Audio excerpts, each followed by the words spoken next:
เอาเลยแล้วได้แบบนี้เด้อ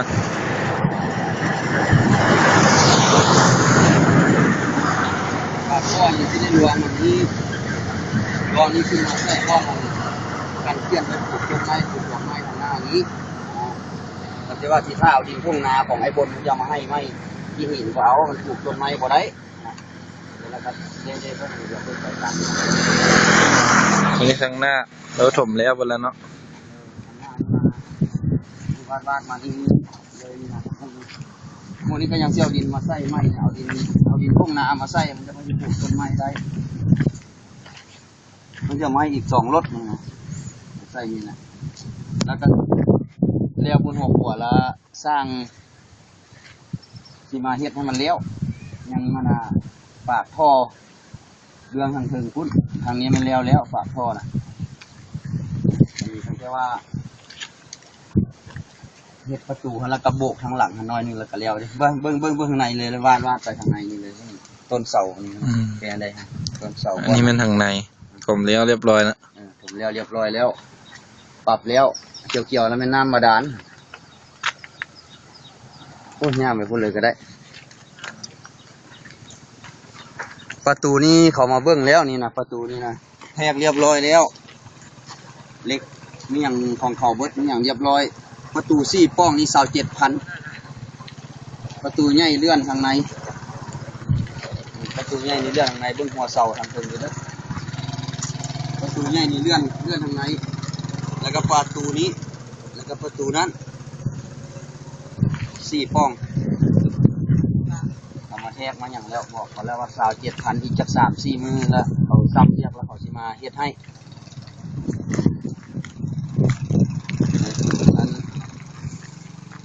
ปรับได้ระดับหมดแล้วนี่นะได้ระดับหมดแล้วมีตั้งแต่ว่าเฮ็ดประตูแล้วเราสิเตรียมปลูกต้นไม้ม่วงปลูกเงินแค่สิใส่บุแล้วม่วงปลูกเงินนะม่วงปลูกทางพุทธปลูกเงินแล้วที่ปลูกพุทธม่วงนี่เป็นหน้าบ้านนี่นะม่วงนี่เป็นหน้าบ้านปลูกเงินแล้วปลูกใส่ย่านนั้นยังตั้งแต่โบกทางข้างนี้ทางหลังโบกลูกน้อยนึงนะซ้ำมือเดียวก็แล้วแหละ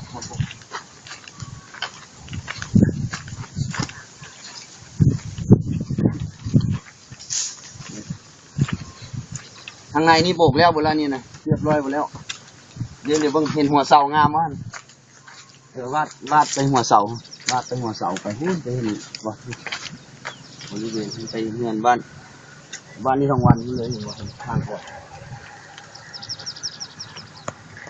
เดี๋ยวไปก็พอดีเจอนั้นงามมั้งอยากเห็นเหรอดิ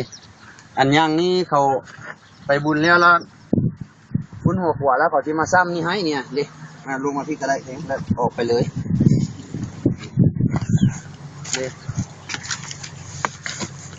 บุญหัวขวาแล้วนี่มีตะเขาจะมาโบกนี่ให้เนี่ยโบกลุ่มนี้ให้โบกลุ่มนี้ให้แล้วก็ถือว่าเลี้ยวเลยเนี่ยเขาพักไปบุญหัวขวาบุญบ้านหัวขวาแถวนี้ก็อนามัยเลี้ยวแล้วนี่ยากปลอกพลังหัวนั้นนะ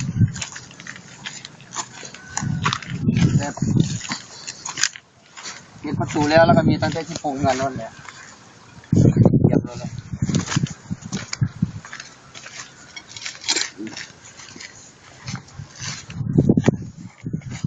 โต๊ะยางนี่ก็ฝังต้นมันฝังนี่ทางนี้ละอันนี้ตะกี้มีหญ้าฝรั่งมันก็หลายกันดิอนามัยบ่แล้วทางนี้แล้วบ่แล้วนี่นะทางนี้นะมีตั้งแต่ดิวาดไปเลยนี่ทางนี้แล้วบ่แล้วตั้งแต่ว่าถ้าโบกนั้นน้อยเดียวแล้วก็แล้วละสำเร็จเลยแหละ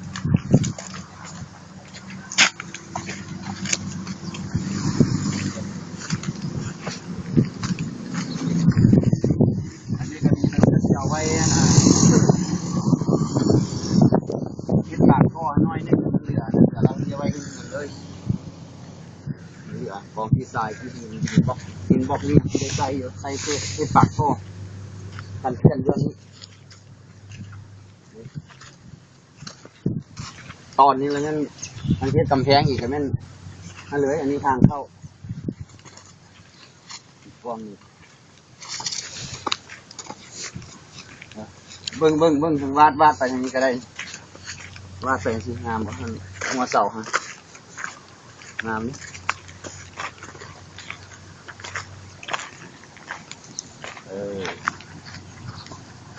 เดี๋ยววาดไปเห็นรถคันนั้นมานำเดี๋ยวมัน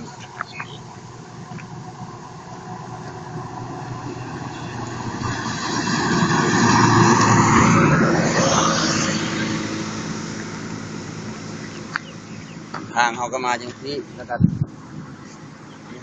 ไปบ้านแม่นั่นอนามัยนี่มาก็แล้ว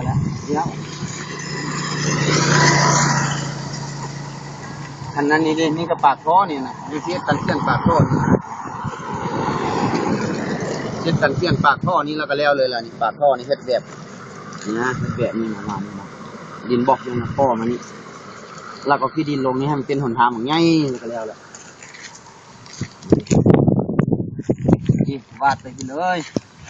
ของกวางนี่หน้าหลังวาด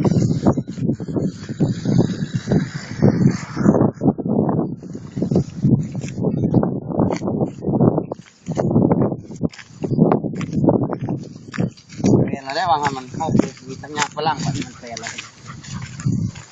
ทางนี้กับรถแต่อนามัยไว้แล้วก็เจอหน้ามันลงจุดแปนม่วงกัน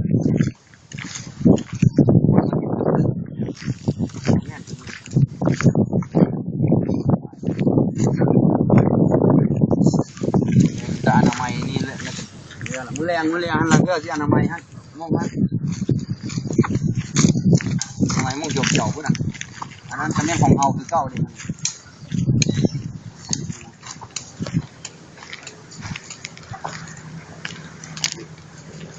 เพื่อตอนเรียงที่คันว่างเรียกเราที่มาอนามัยทั้งนั้นอนามัยนี้ที่เรียงมาฮอดที่รับเกียรติ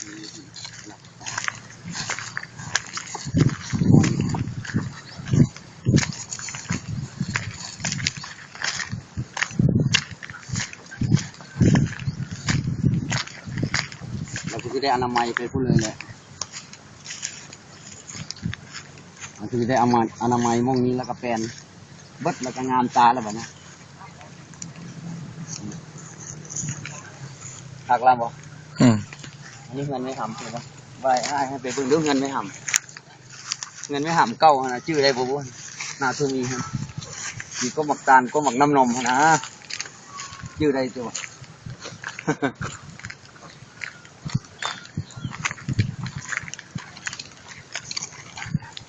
ไปแล้วให้ถึงบ้านเขาแ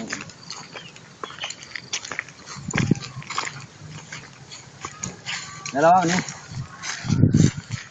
แล้วก็นะมือแดงนี่ก็มาบ้างเนาะมาหมังยิ้วนี่ก็บ้านหมังยิ้วนี่ก็เป็นเกาะแล้วนะแก้วแล้วนะอนามัยให้ก็ได้มันหกโคตรมันหวานมันก็ใส่มาก็สวัสดิ์ตาใส่ตะวันงามโอ้ครับมันแพงใส่ตะวันงามหลายมีคนมาจ้างสร้างต้นญาติกัน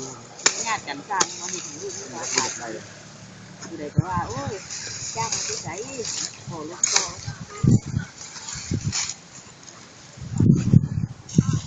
เรียนนี่เราก็มีมากกว่าประตูอันจะพอเอาสร้างมาเบิ่งแล้วก็เสร็จประตูได้ขนาดแต่มือใดบุนี่สิโทรไปบอกเอาเงินเมื่อใดพอจะสิเว้าเรื่องเงินนั่นน่ะสร้างมาเบิ่งแล้วประตูได้ขนาดมันก็ไล่กันย้ำกันดูแล้วประตูแล้วจังใส่เด็กเลยทำงานที่เด็กเลยประตูที่พร้อมขนาดที่จะสร้างคนกับมาเบิ่งแล้วคนกับไปติดไล่แล้วแล้วไม่น่าจะสิบอกลูกใส่จ้าเป็นสวยงามจ้ะเดี๋ยวนี้ก็เรากำแพงเรียบเลยนะ